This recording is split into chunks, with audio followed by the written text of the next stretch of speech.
오늘은 삶의 계자시 30번째입니다. 자, 오늘 시작 글자는 충성, 충자입니다. 이 충성이란 단어가 참 묘한 글자인데요. 이건 엄격히 말하면 기독교적인 용어라기보다는 유교사회에서 군신관계, 특히 임금과 신하의 관계, 백성의 관계에서 그 백성이 왕을 섬기는 태도를 표현할 때 이 충성이라는 개념을 쓰고 있어요. 근데 성경에 의외로 이 충성이라는 단어가 방금 읽었던 본문에 있는 충성을 포함해서 38개입니다. 구약에는 15개, 신약 성경에 오히려 더 많아요. 23개가 있습니다. 왜 그럴까? 이 충성이라고 하는 히브리어 그 본래적인 의미는 원어는 아만이라는 단어인데요. 이게 사실은 정상적인 용어가 아니고 다른 용어에서 옮겨온 거예요. 나중에 설명하겠습니다만, 그 의미의 본래 의미는 신실입니다. 그러니까 최선을 다해서 산다. 또 그분을 향해서 내 마음에 온전한 의심이 없이 온전히 받든다. 그리고 신뢰한다. 이런 의미를 이제 내포하고 있는 것을 우리말로는 충성이라고 번역을 한 거예요. 그 나중에 다시 한번 설명하도록 하겠습니다. 자, 여기 보세요. 대신관계, 하나님과 우리 관계, 신앙관계죠. 그 다음에 두 번째가 사람들과의 관계, 대인관계에서 이 충성이라고 하는 요소는 필수 덕목 중에 하나다 이거죠. 그 마음가짐 자체가 중요한 겁니다. 이거는 단순한 마인드, 마음가짐뿐만 아니고 우리의 실제적인 행동이 같이 수반되는 태도가 바로 이 충성의 개념이 있죠. 방금 얘기한 대로 이제 소위 말하면 신뢰한다, 신실하다, 진실하다, 또 불변한다, 확고하다, 온전히 의지한다, 뭐 이런 의미가 다 내포된 용어이기 때문에 이 의미가 중요하죠. 그러니까 대인관계나 대신관계에서 이거는 빼놓을 수 없는 중요한 덕목이다 이렇게 보시면 돼요.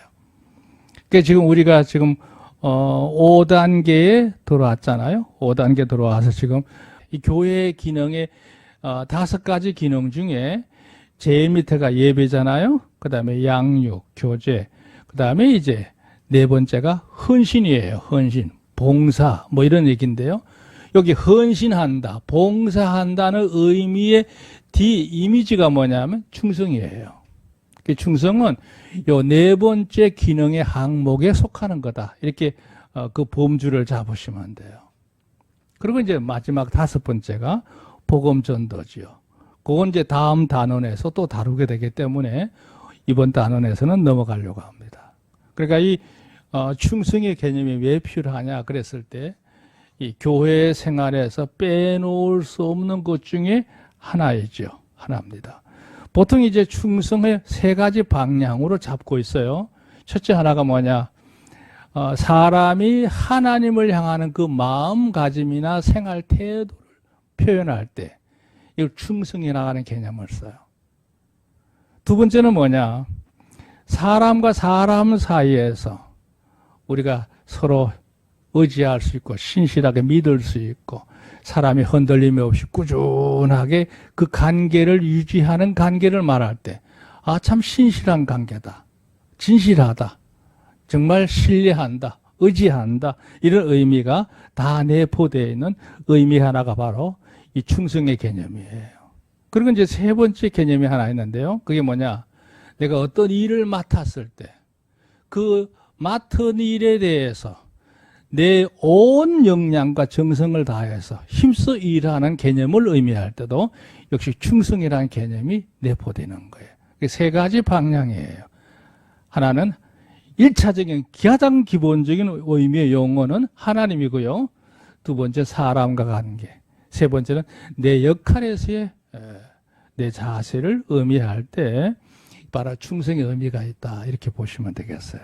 자, 여기 나오죠. 이는 어느 시대를 물어하고 국가이든지 내가 어떤 속하고 있는 그룹, 집단이든지 간에 반드시 가져야 되는 기본 의식이 뭐냐? 바로 내가 최선을 다하겠다고 하는 그런 의식을 가지고 마인드를 가지고 내가 하는 일에 거짓 없이 마음을 다 하는 것 자체가 바로 중요하죠. 그 의식. 따라서 그 의식에서 나오는 태도. 그리고 중요한 말은 거기 종결이란 단어를 하나 넣어놨는데요. 종결은 뭐냐? 그걸로 마무리하는 겁니다. 그걸로 내가 살아온 삶에 대해서 평가를 내리는 거예요. 그게 결산이기도 하고 마지막 열매이기도 합니다. 마지막 열매. 제가 엊그저께 우리 지방에 후배 하나, 올해 나이가 젊어요. 이제 63년생이니까 이제 우리 나이로 61예요. 한갑 지난 지 한 달 됐어요. 한 달. 근데 유명을 달리했습니다. 참 젊은 목사죠. 근데 그것도 안타까운 일이지만 그 친구가 하나 살아온 모습이 있었어요. 그게 뭐냐면 참 고지식한 사람이었어요. 그래서 제가 마지막 연결식 설교를 하면서 이런저런 얘기를 하고 싶었지만 다 얘기하기가 그렇더라고요. 그래서 적당히 설교를 하고는 그 사모 되신 분을 따로 이제 제가 불러가지고 이렇게 얘기를 했어요. 사모님, 지금까지 살아온 동안에 힘들었지요? 그랬더니 갑자기 눈이 휘둥그레졌어요. 구차하게 사셨을 테고 참 넉넉하지 못한 가운데 가난하게 지금까지 살아오셨는데 결국 이렇게 됐네요. 거기까지는 비극이잖아요. 근데 사모님 힘내세요. 그 떠나가는 그 후배가 그렇게 부자로 살 수 있는 방법을 몰라서 그렇게 살았겠습니까? 요령도 피우고 수단 방법 가리지 않으면 얼마든지 호의호식하고 살아갈 수 있었겠죠. 하지만 사람들한테 늘 무시를 당하면서도 하나님 섬기는 자로서 최선을 다해서 정직하게 의롭게 그 중심을 잃지 않고 살아온 그게 더 힘든 겁니다. 가난하게 산 것이 힘든 게 아니라 사실은 그 중심을 지키고 사는 게 더 힘든 거 아니에요? 그러니까 귀하게 산 겁니다. 3절 뭔지 아세요? 사모님, 하나님께서 지금부터 이 가정에 보상하실 거예요. 하나 앞에 신실하게 살면 반드시 사는 생애에 또 두 아들의 생애에 하나님께서 채우실 거예요. 믿으시면 아멘. 그게 하나님의 역사거든요. 그게 가난하게 사는 게 부끄러운 게 아닙니다. 수단 방법 가리지 않고 사는 게 부끄러운 거죠. 그게 마지막 종결이거든요. 그렇게 이제 이를 겸해서 얘기를 했더니 그렇게 우왕좌왕하고 슬퍼하고 어떻게 해야 될 바를 몰라 하더니 눈빛이 돌아오더라고요. 아마 힘있게 살아가리라고 믿습니다. 우리가요, 살아가는 방법이 참 중요합니다. 어떤 중심으로 갖고 사느냐는 게 중요한 거거든요. 이 종결이다 이거죠. 따라서 하나님을 우리가 섬길 때도 그렇고 사람 관계도 그렇고요. 상호 신뢰하고 존중해주고 성실을 다하는 거. 그게 이제 충성의 기본적인 그 이념들입니다. 그런 것이 반드시 갖추어야 되는데 우리가 사는 현실은 어떻습니까? 오히려 그런 것들이 다 퇴보되고 있고 뒤틀어지게 되고 있고 그런 것처럼 살지만 실제는 아닌 기만성이 지금 너무나 높아지고 있는 시대가 우리가 사는 시대 아니에요? 그런 시대에 우리가 살아가고 있는 이걸 뭐냐? 아까도 우리 기도 가운데 나왔는데 종말론적 현상이에요. 마지막 이 시대의 모습입니다. 그러니까요, 오늘 이 시간에 오늘 주제 하나님을 섬기는 자로서의 충성의식이 우리가 반드시 마지막 지켜야 될 보루다 이렇게 생각하시면 돼요. 여러분 그렇게 사시면 하나님께서 반드시 보상하실 줄로 믿습니다. 자, 두 번째 볼까요? 사실 충성이란 그 자체만으로는 선한 것도 악한 것도 아니다 이거예요. 예, 그렇죠. 충성이라고 하는 그 질감 자체는요, 선한 것도 아니고 악한 것도 아니에요. 무슨 얘기냐면 선하게 쓰일 수도 있고 악하게 쓰일 수도 있어요. 꼭 하나님을 섬기는 사람들만 충성하는 게 아니에요. 불량한 사람들이 모이는 곳에 소속된 그 사람들 멤버들도 그 두목을 향해서 그 어떤 이념을 위해서 충성하는 거예요. 단지 어느 방향이라고 하는 게 중요한 거죠. 그래서 왜냐하면 사람마다 가지고 있는 이념이 다르게 되고 맡은 일이 다르게 되고 또 자기의 중심을 따라서 손익을 계산할 때 그 열심을 내는 그 요소가 다를 수 있는 거예요. 그러니까 항상 선한 각오로 바뀔 수 있는 거죠. 그렇게 결영을 하고 수행을 하고 자행하기도 한다 이거예요. 예, 그러나 보세요. 그러나 사람이 행할 수 있는 충성의 최상의 가치는 반드시 하나님과 연결돼야 될 줄로 믿습니다. 여기 그랬죠. 지극히 영적인 것이어야 한다 그랬어요. 이게 영원히 남는 겁니다. 영원히 남는 거예요. 그러니까 우리가 하나님을 섬길 때, 신앙생활을 할 때 교회는 바로 하나님과 연결된 일편단심이죠. 그 진실함을, 성실함을, 최선을 다하는 그 모든 것을 연결해주는 마지막 종결적 가치가 있습니다. 주의 이름으로 승리하는 여러분 되기를 주님으로 축원합니다. 자, 오늘 여기 1대지에 보면 지사충심의 의라 그랬어요. 왜 그러냐면 요한계시록에 보면 여러분 잘 아시는 유명한 구절이에요. 2장 10절 내가 죽도록 충성하라. 그래야면 내가 생명의 면류관을 내게 주리라 그랬거든요. 여기 죽도록 하는 말을 한문 성경을 비면 지사충심 이렇게 나왔어요. 그 지자가 이를 지자입니다. 그러니까 그 생애가 끝날 때까지 흔들리지 말고 중심을 지키라 이런 뜻이에요. 꾸준히 나가는 거, 그게 충성의 본질입니다. 본질. 그래서 이 충성이란 단어를 원래 언어는요, 이게 재미있어요. 피스토스란 단어예요. 피스토스. 믿음이란 뜻이에요.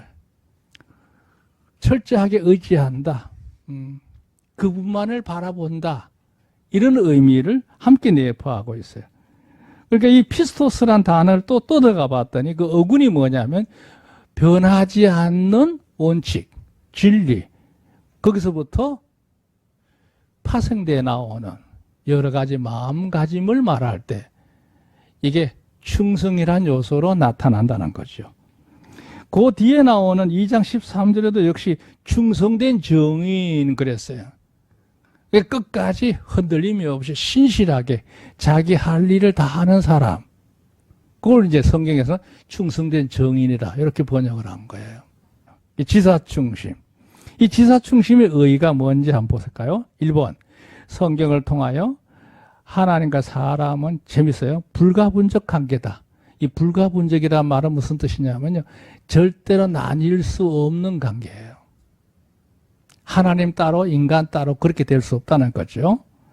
하나님과 인간 관계는 뗄래야 떼놓을 수 없는 관계가 하나님과 사람의 관계인데요. 예, 여기 보세요. 곧 일시적이거나 그러니까 뭐 잠깐 우리 인생을 하나님이 사용하시다가 그냥 마치 소모품처럼 버리는 존재라거나 또 어떤 단순 기능을 위해서 목적을 위해서 우리를 만들었다거나 예, 또 지극히 한정적으로 살게 통제하다가 그냥 그 인생 끝마치게 하는 제한적인 존재로 우리 인생을 만든 게 아닙니다. 인생은 절대 아니라는 거죠. 일시적이지도 않고 단순한 기능을 가진 자도 아니고 제한적인 존재도 아니에요. 또 이게 조합이라고 그랬죠. 조합. 어떤 구색을 맞추기 위해서 하나님이 천지를 창조하시는 가운데 이런 존재도 있으면 좋겠다고 해서 조합을 위해서 구색을 맞추기 위해서 우리 인간을 만든 게 아니에요.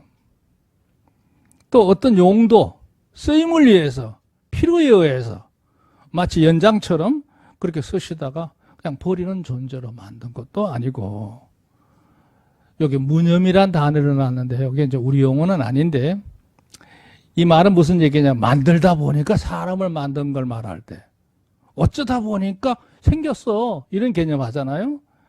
그런 무념의 존재도 아닙니다.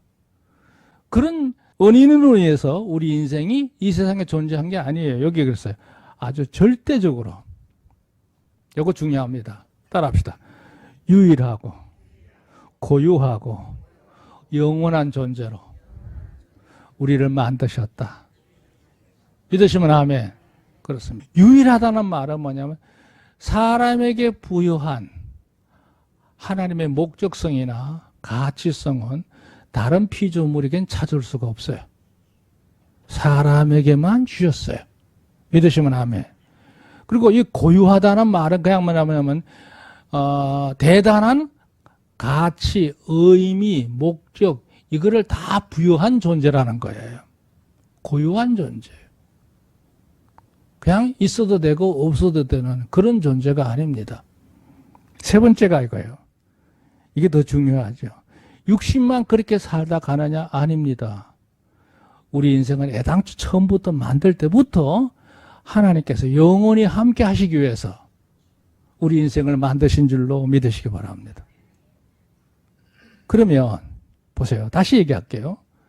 이런 의미를 갖고 우리 인생을 만드셨다고 하면 반드시 하나님과 우리 인간관계는 인격관계인데 무엇을 바라시겠어요? 바라시는 가장 기본이 뭐겠어요? 사랑이요? 물론 사랑도 중요하죠. 그건 뭐냐? 하나님을 철저히 신뢰하는 마음이 우리 마음속에 있기를 원하시고 그 신뢰함을 바탕으로 신실히 살기를 원한 거예요. 부지런히 정직하게 진실하게 흔들림이 없이 확고하게 살아가는 걸 원하시는 분이 하나님이신 줄로 믿습니다. 그 개념을 다 모아서 집약을 해서 굳이 단어를 만든다고 하면 우리가 오늘 쓰고 있는 이 충성이란 단어로 모을 수가 있는 거지. 실제 이면에는 하나님을 의지하는 거, 하나님을 바라보는 거, 하나님을 사랑하는 거, 하나님과 관계된 일에 대해서 내가 최선의 마음을 다해서 정성을 들이는 거, 이 모든 거 이게 다 그 의미가 내포되어 있는 단어로구나 이렇게 보시면 돼요. 그게 피스토스예요. 진실을 다해서 그 마음을 다하는 거. 그 충성된 마음이죠. 일념된 마음이에요. 그러니까 우리 인생은 어떤 존재냐 그랬을 때 우리와 하나님과 우리 관계는 불가분적 관계야. 절대로 하나님 따로 인간 따로 떼놓을 수가 없어. 그런 존재란 사실에 대해서 자부심을 가지시고 여러분 의식 속에 가치관을 새롭게 하시기를 주님을 축원합니다. 자, 두 번째 볼까요? 하나님께서는 대속하신 은혜를 덧입은 그리스도인에게 여러 가지 역할을 주셨죠.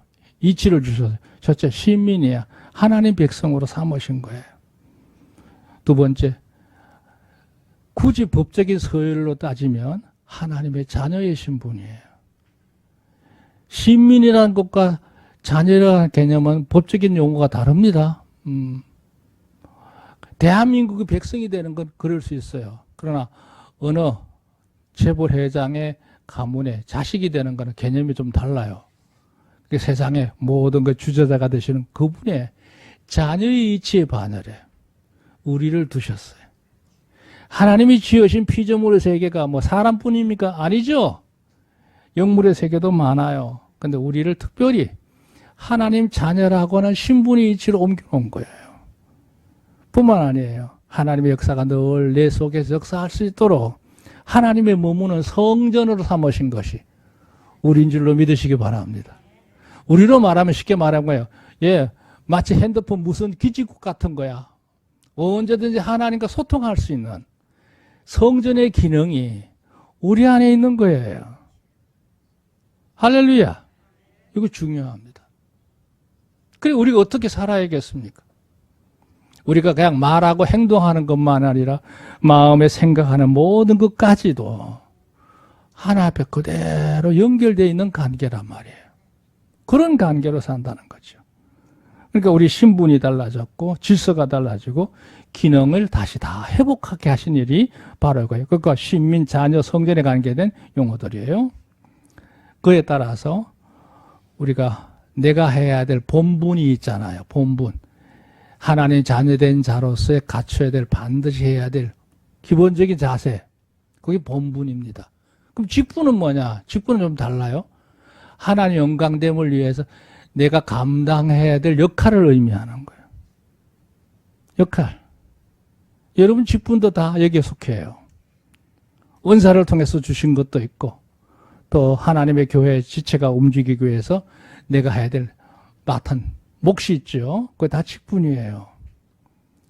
그 다음에 또 하나가 참 재밌는 용어 하나 있는데, 응분의 삶을 살아야 돼요. 응분. 내가 처한 현실에 상관없이 마땅히 해야 될 도리를 다하는 거. 또 우리가 받은 은혜가 너무 많잖아요. 은혜를 덧입은 게 많은데. 그렇잖아요? 받기만 해요? 우리도 하나 앞에 우리 자신을 드리는 삶을 살아야 될 줄로 믿습니다. 이 충성의 의미 또 하나는 바로 응분의 삶이에요. 내가 받은 바 은혜가 많기 때문에, 또 하나님께서 이렇게 역사하실 것이기 때문에 그걸 바라보면서 신뢰하면서 최선을 다하는 겁니다. 제가 아까 그 사모님에게도 그런 얘기를 했어요. 사모님, 절대 성실하게 산 거는 공짜가 아니에요. 하나님께서 반드시 채우실 거예요. 보상하실 겁니다. 그래서 얘기를 했어요. 그러면서 제가 그런 얘기를 했어요. 외람 때지만 나도 내 나름대로 최선을 다해서 고지식하게 살았는데, 내가 이런 인간적 이런저런 준비 없이 그냥 살아봤더니 그게 그냥 공짜가 아닙니다. 하나님이 채우시더라고요. 아시죠? 그랬더니 안 돼요. 그럼 됐어요. 그래서 위로를 하고 말았는데 아마 잘 사실 거라고 생각해요. 자, 세 번째 볼까요? 세 번째, 하나님과 인간관계는 결산하는 관계야. 흔히 우리 하나만 시지부지 끝나는 관계 아닙니다. 반드시 우리 하나하나를 불러다 놓고 결산하실 거예요. 나하고 계산하자 이거예요. 그랬을 때 여러분 하나 앞에 섰을 때 부끄러움 없는 자가 되기를 좀 축원합니다. 변명하지 마세요. 있는 그대로를 내놓고 고백할 수 있는 정도가 되길 바랍니다. 하나님, 내게 많은 걸 베푸셨는데 제가 이런저런 이유 때문에 변명하면서 불평하면서 원망하면서 낙심하면서 이렇게 살았습니다. 하나님 죄송합니다. 그럴 수 있겠죠. 그렇게 살면 안 돼요. 뭐가 변명이 필요해요? 결산한 관계다. 하나님으로 부여받던 생명뿐만 아니라 은사도 있고 소유도 있고 뭐 그 외에도 많이 있잖아요. 소위 말하면 청지기로서의 역할, 내가 맡은 이 분깃에 대한 역할, 여기에서 우리가 충실성이 너무 중요하다. 그리하여 결국에는 그에 대하여 반드시 모든 인생입니다. 하나님 섬기는 사람만 그런 게 아니에요. 이 땅에 살아가는 모든 사람은 다 한 번 하나 앞에 서게 돼요. 결산합니다. 그게 인생입니다. 인생이에요. 그걸 피할 자는 아무도 없어요. 없습니다. 하나 더 있습니다. 또한 하나님과 인간은 세상에서 육신으로 사는 날만 중요한 게 아니죠. 무슨 얘기예요? 영원한 존재란 얘기죠. 영원토록 하나님을 상면의 관계고 주고받는 관계고 화답하는 관계, 하나님을 노래하는 관계란 말이에요. 요한계시록을 보면요, 특징이 하나 있어요. 천성에 있는 성도들 주된 일이 뭔지 알아요? 하나님을 향하여 찬양을 드린다는 거예요. 화답한다는 뜻이죠. 왜? 세상에 살 때는 미처 몰랐는데 하나님의 나라에 가서 보니까 내가 누리고 있는 은혜가 너무 어마어마한 거예요. 그러니까 우리가 주를 위해서 여러 가지 헌신하고 희생하고 한다는 거, 그거 너무 크게 여러분 생각하지 마시고 주 안에서 할 수만 있는 대로 마음을 다하는 충성스러운 주의 백성이 되기를 주님을 축원합니다. 그래서 일마다 때마다 곳마다 신실하고, 그 다음에 내실이라고 그랬어요. 내실. 알차게 살란 얘기예요. 실속 있게 살란 얘기예요. 그리고 충실해야 된다 이거예요. 적당히 하는 게 아니잖아요. 그래서 이런 의미가 필요하다는 거죠. 여기 옆에 재미있는 표현 하나 넣어놨죠. 성도의 충성이 있는데 신충이 있고 성충이 있다고 그랬어요. 무슨 얘기냐? 하나님 백성으로서의 최선을 다하는 자세가 신충이고요. 성충은 뭐냐? 내가 맡은 역할에서 성의를 다하는 거. 그게 성충이에요. 제가 만든 용어니까 뭐 그건 중요하지 않습니다. 자, 세 번째, 큰 두 번째 봅시다. 충성의 지수, 충성의 질량을 나타내는 단어인데요. 재미있는 그 민수기 12장 8절에 보면요. 모세가 이스라엘 백성을 이끌고 광야를 이렇게 생활을 해 나갈 때에 어느 날 그 가문에서요. 모세를 향해서 인신 공격이 일어났어요. 그때 모세는 어떤 사람이냐? 그 온유함이 그 모든 백성보다 더하다고 그랬어요. 마음의 그릇이 큰 사람이야. 그럴 수밖에 없죠. 모세 나이가 이제 120이 다 돼 가는데 인생에 무슨 욕심이 있겠어요. 사람이 그렇잖아요. 나이 들면 철든다고. 그러니까 몸무게가 많이 나가나 봐. 왜 그러냐? 인생 살아보니 그렇게 욕심낼 거 없어. 웬만한 거 그냥 오해될 만한 것도 그냥 적당히 넘어가고 마음 내려놓으면 사람 돼야 그게 편하잖아요. 근데 뭐 아마 모세는 천성적으로 온유했던 것 같아요. 그에 대해서 반발하지도 않았고 책망하지도 않았어요. 그런데 보세요. 모세가 싸울 필요가 없는 이유가 뭐냐? 이 모든 걸 너무나 잘 아시는 분이 계시잖아요. 하나님이 나서서 행하시는 말씀이 바로 그 신명기 12장 8절부터 쭉 나와요. 뭐라고 하는지 아세요? 너희 중에 선지자가 있는데 그 선지자는 그들에게 내가 뜻을 전할 때 꿈이나 또 여러 가지 다른 방법, 간접적인 방법으로 알리기도 하고 깨닫기도 하고 그렇게 해왔다. 하지만 모세는 아니다. 모세는 내가 직접 서로 마주보고 상면해서 대화도 나누고 내 얼굴을 보여주면서 내 뜻을 전한 자다. 너희가 감히 어디 모세에게 대항하느냐 이렇게 해가지고 하나님 진노하셨어요. 진노하셨어요. 그는 나의 집에 온전히 충성된 자네라고 그랬어요. 하나님께서 모세의 편을 드신 이유가 뭐예요? 모세가 하나님을 향한 마음가짐이 변함이 없었다는 거예요. 하나님을 철저하게 신뢰했다는 거예요. 온 정성을 다해서 최선을 다했기 때문에 나는 모세 편이라는 거예요. 그럼 뭐예요? 다른 백성들은 어림도 없는 거지. 사랑하는 여러분, 우리가 주님 앞에 충성할 때 마찬가지예요.